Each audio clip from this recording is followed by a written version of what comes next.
Hi there, this is Dylis, Guyan, and welcome to the Inspired Selling Podcast, the place where business owners discover how to attract, convert, and retain more of their ideal clients without any of those nasty, sleazy, pushy sales tactics.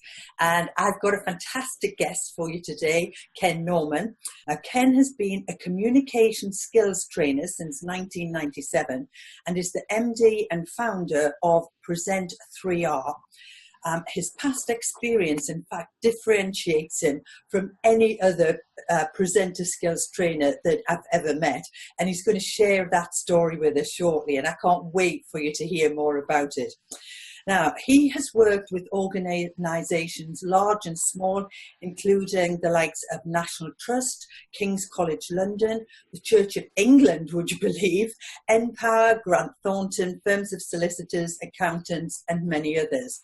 And he's trained thousands of people in the black art of presenting, from vicars to accountants, from postgraduate students to CEOs, from deer park wardens to actuaries, and many of whom were world authorities on their own subject.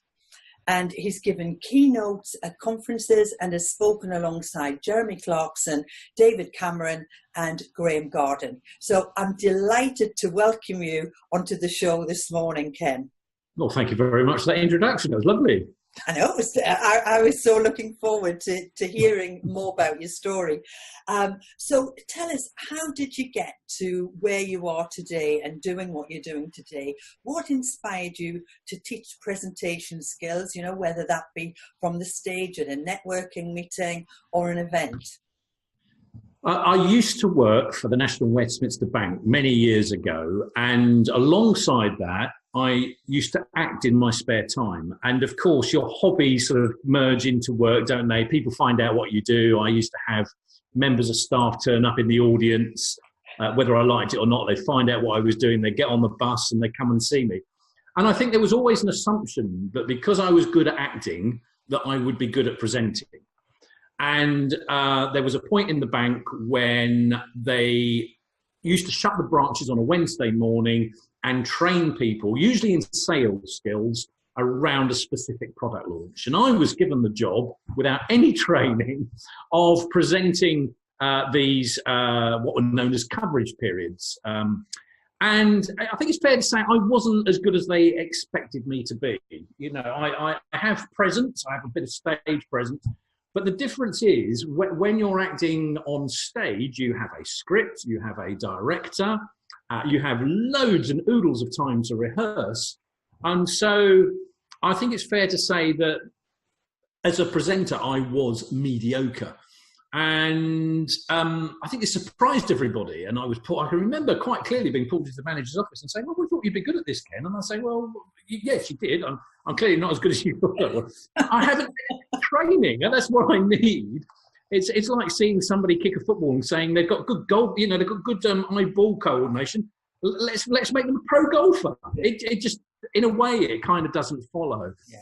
And so I was sent off on a presentation skills course with the bank, and it was fantastic. It was 2 days dedicated to, I often call it the art, and in your introduction, the black art of presenting. But it's not an art, it's a skill. And it's something that we can all develop and improve upon. So I was trained. Yeah. So tell us how it went on from there. Tell us about your comedy, your entrance into comedy and your comedy company. Yeah, well, it's a long, cavorted story, really. But in essence, I reached a point at NatWest, and it was the year 2000, Y2K, as some of us called it. Do you remember the big meltdown that we were all expecting, when planes would fall from the sky? And at that time, the Royal Bank of Scotland had made its rather aggressive move on NatWest. And for me, it felt like an opportunity to move on. So I'd spent right from the age of 18 when I left school working for the bank. And so I just felt that it presented a fantastic opportunity. So I took voluntary redundancy without really knowing what I wanted to do next. What I did know was that I didn't want to leap straight into something. So I took what I guess a lot of people take when they're much younger, a gap year. And with a that's colleague, trendy then, Ken. yeah, it is. It was definitely on trend in year 2000. I took a gap year, and with a friend, a chap called Tim Lyon, who coincidentally was the trainer that took me through my presentation skills training at NatWest. And we both decided that we want to do something completely different. He put it, we need to learn to sing and to dance. And I thought, well, you might want to sing and to dance. I definitely want to perform. And so we set ourselves a target to put on a 2-man comedy review in the West End of London. So we walked into Stolmos Theatres, sat down and said, we'd like to hire one of your theatres in about 9-10 months' time. And they said, which one would you like to hire? You can have the London Palladium for £6,500. What? Really? You can have Her Majesty's Theatre for £4,500. And we said, how many does that seat? And they said, about 1,100 people. So that's what we did. We wrote a non-returnable check deposit for £4,500. And now we had a big, fantastic goal, big, scary goal in the future. And then we worked for 10 months to do just that, to put on a show in the West End of London. Fantastic. And some of that was comedy, because I always liked comedy acting. And so I suppose that began my comedy career, short-lived as it was. It was one night only. We managed to get 600 people into the theatre, as opposed to, we didn't pack it out. But we were quite chuffed with that, because this is the days before social media. You know, it was much more difficult to start something like that. So we got 600 people in. A lot of those were chums, to be fair, but it doesn't matter. And we broke even on the evening, and we picked up our first training contract that night. Somebody from Grant Thornton, the accountants, was in the audience and said, "Love what you do. Would you consider coming to do some presentation sales skills training with our organisation?" And we worked with them for 12 years. So absolutely fantastic. It was a, with retrospect, without it meaning to be that, it was a fabulous marketing tool for Tim and I, because we basically bared our souls to everybody by doing that. We became a national news story. We had coverage in the Independent, the Evening Standard, because I think it was quirky. And I remember the headline was "Bonkers Bankers Funny Aim," was the headline in the Daily Express. And and we did that. We finished and suddenly got into training, and we set up a very successful training company, New Tricks Training. We trained sales skills, presentation skills. And then in parallel to this, I started going to see a lot of comedy, and I really enjoy seeing comedy. From a presenter's point of view, things that comedians do, you can learn so much from watching others perform. So the way they build rapport with an audience, the way they manage an audience, especially people who perhaps don't want to be there or are prepared to talk through what they're doing, the way they pause, the way they use their vocal qualities, the way they use their faces, lugubrious faces. If you want to learn anything about presenting, go and see stand-up comedy.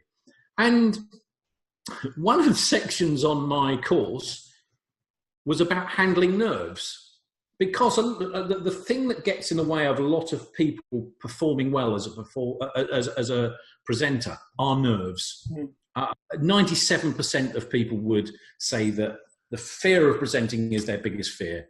There's a book called Death Came Third. Yeah. So in fears, it's death, networking, or in other words, what that horrible feeling of walking into a room full of people you don't know.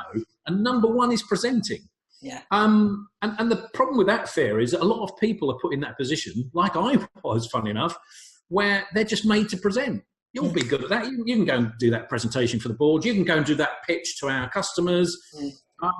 And without any training, they suddenly find themselves in that horrible position, heart pounding. And so having delivered a session on handling nerves, people say to me, "It's all right for you. You don't get nervous." Well, I do, but not to the point of debilitation. My hands aren't going like that, like some of my delegates are. My mouth hasn't gone completely dry like a desert. And so I thought, what could I do that will make me feel nervous so that I can actually use the techniques that I spout about? And I thought, I know, stand-up comedy. When I said in the introduction that you were different, and you could bring a skill to your clients that other presenter trainers can't. I really meant it. This is what I mean when you're talking about the depth of what you've done, the depth of what you've experienced is just brilliant.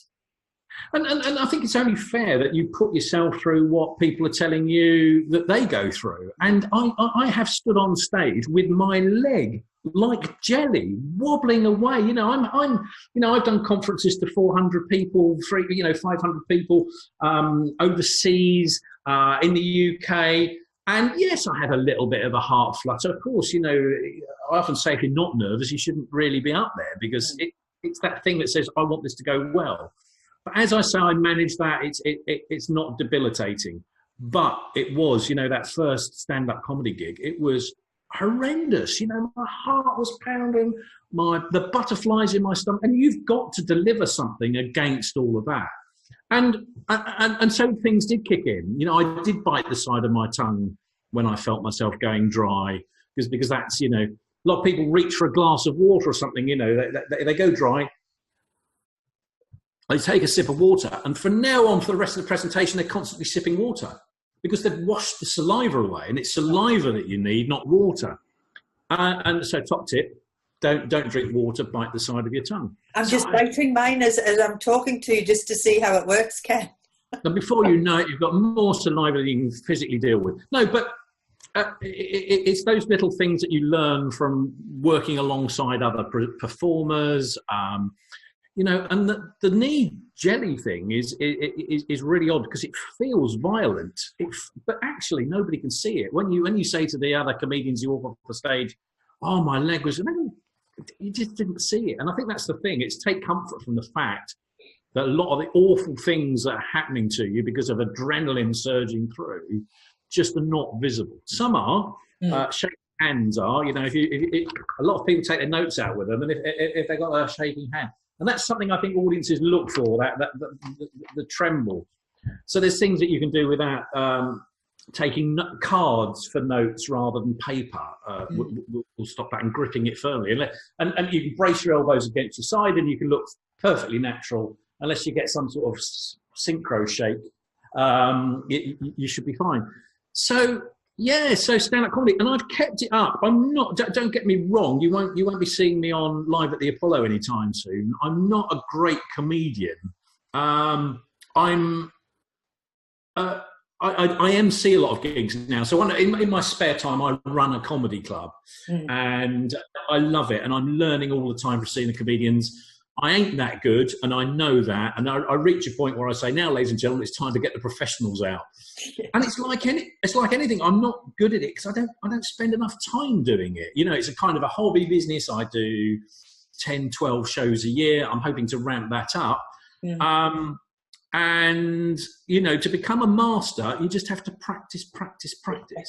Always. And, Ken, I remember... oh, gosh, how many years ago? It must have been about 1997. No, 1987. 1987.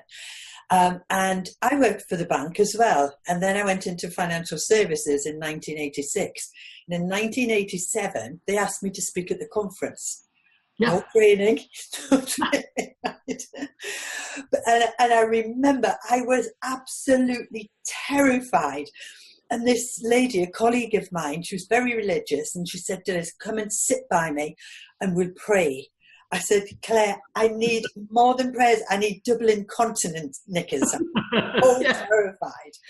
But you've hit the nail on the head. What allowed me to do this, because there was 500 people there, and I had never done anything like that before, ever in my life.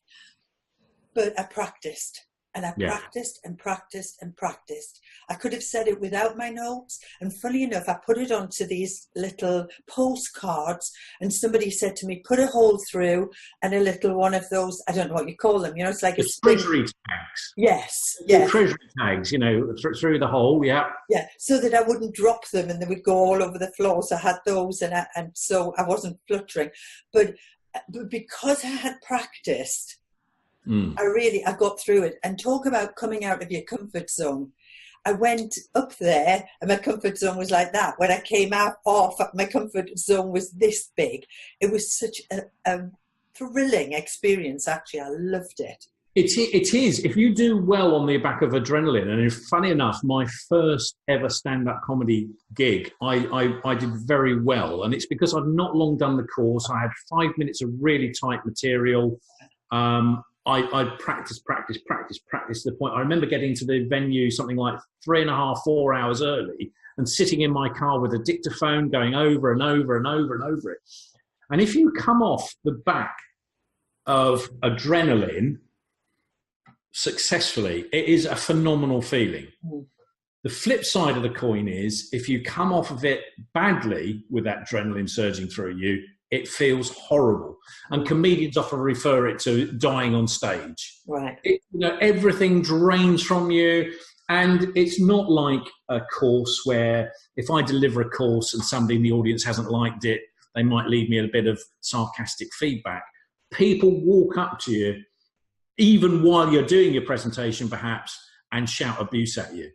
I mean, I've had people in my face telling me how awful I was. And And if you've had something similar, say, presenting for your business and it's not gone well, and you know that in 3 weeks' time you're expected to do it again, that is not setting up a great, it's not setting up a success wheel, really. And I think it's really naughty of organisations to send people out without training, because that's effectively what they're doing.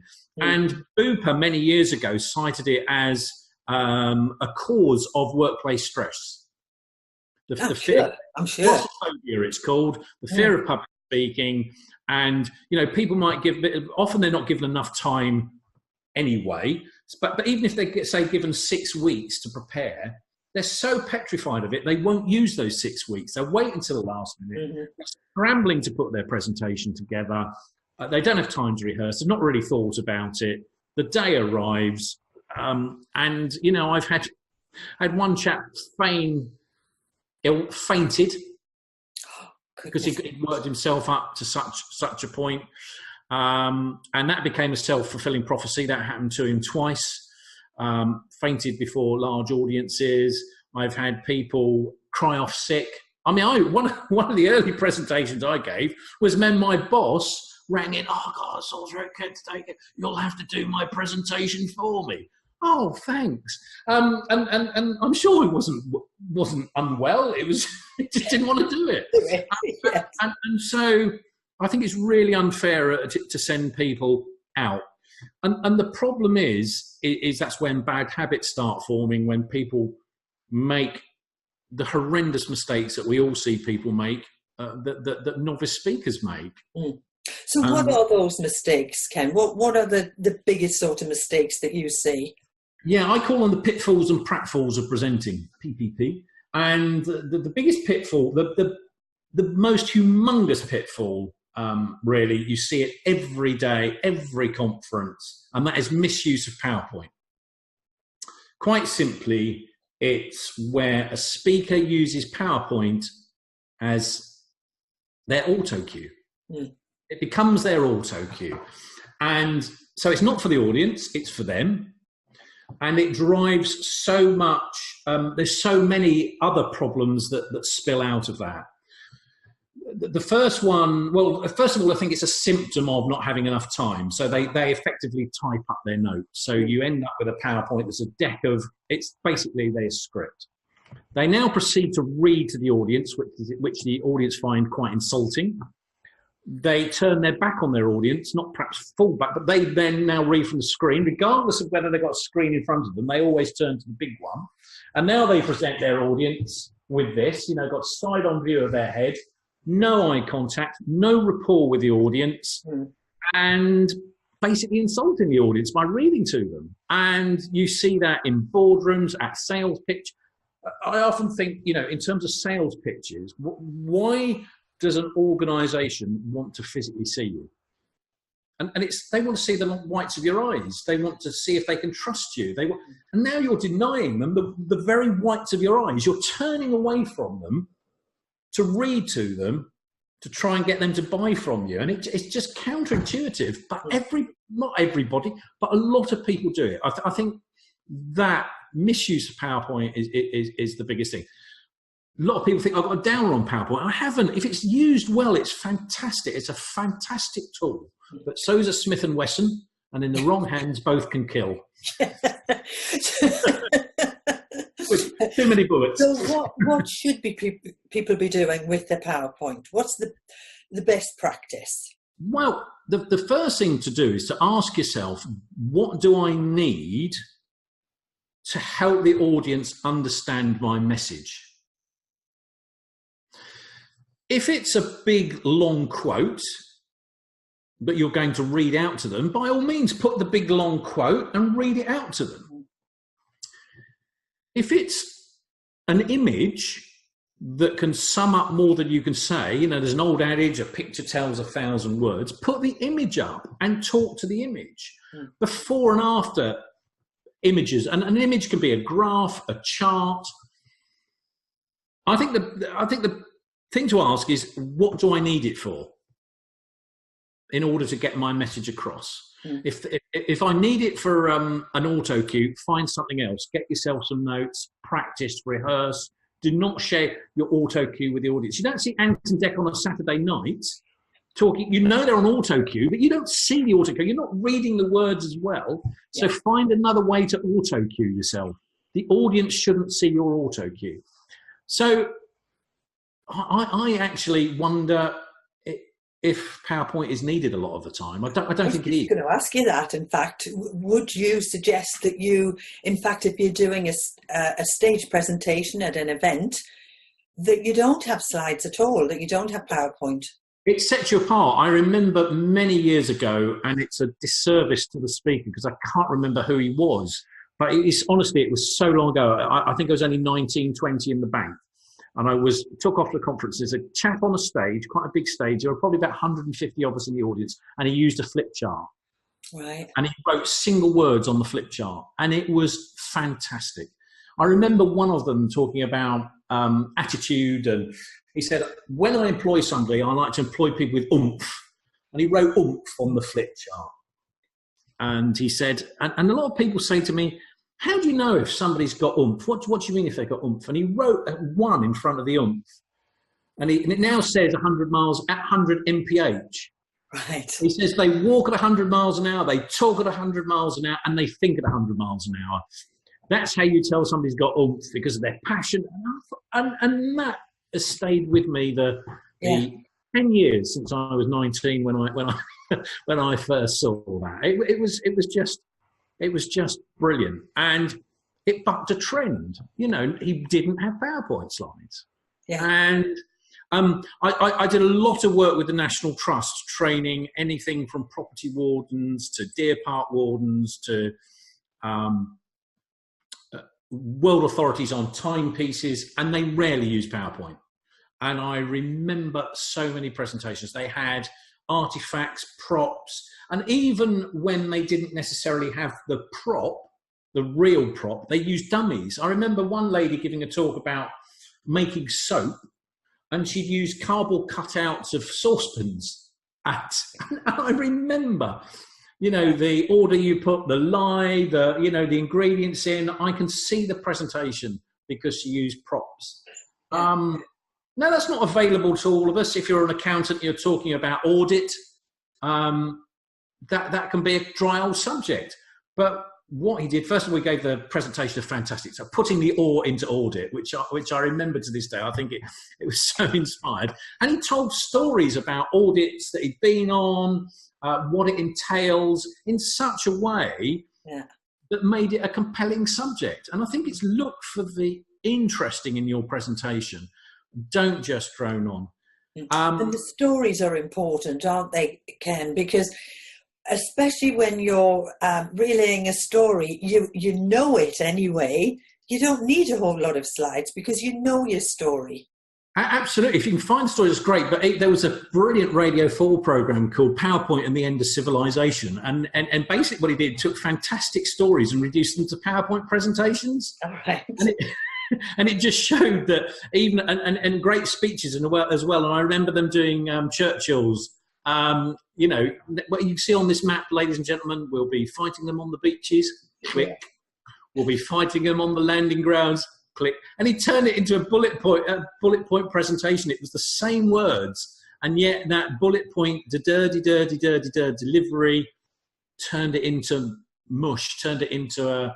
So yes, tell the story, but tell it from the heart. You don't need a PowerPoint. That's what I mean. So with a story, literally, if you're using PowerPoint, just have a visual, just have an image.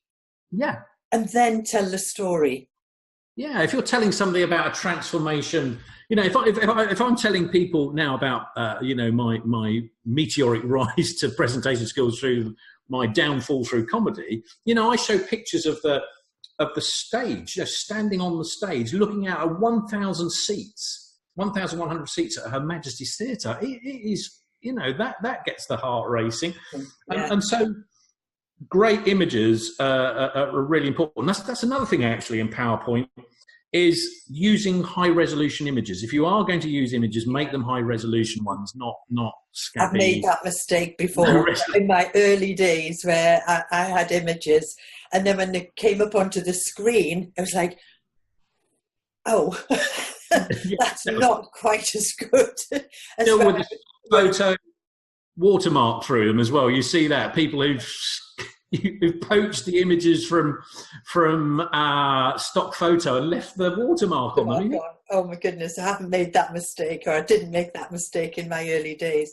So what else, Ken? What are the other key mistakes that you see, and how might we overcome them? Overrunning is another one. I think if you've got an audience that you've told you're going to speak for 20 minutes, you should speak for 20 minutes. I see some serious knock-on effects of that. So somebody who's actually got the audience lose the audience because of overrunning. And audiences are en masse are very incredible things, really. They do set an internal body clock. So if they're expecting you to speak for 20 minutes, when you hit 22, you've lost them. I'm sorry, but, because some of them want their nicotine fix, some of them want their coffee, some of them only came to this conference because, of the networking opportunities. They've come to see the speaker that's after you, not you. And so they'll give you the time that you told them that they'd need.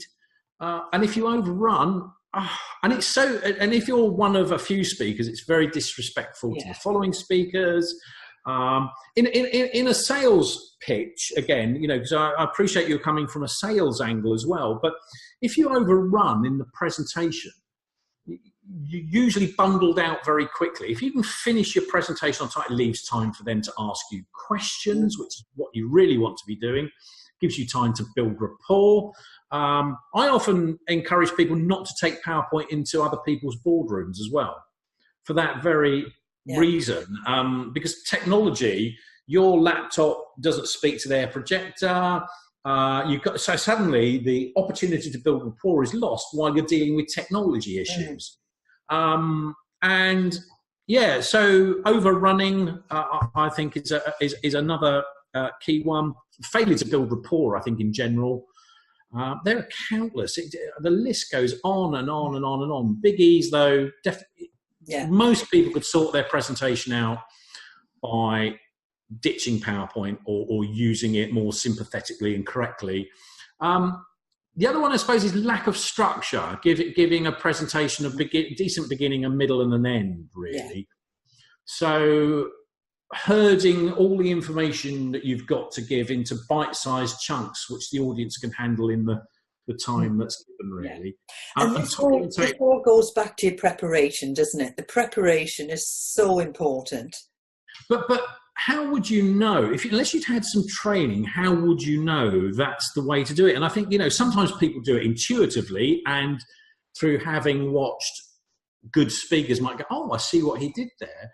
But unless somebody told you to say, you really should have an introduction where you introduce your subject matter to the audience before you start. Also, explain to the audience what they're going to get from the presentation that follows.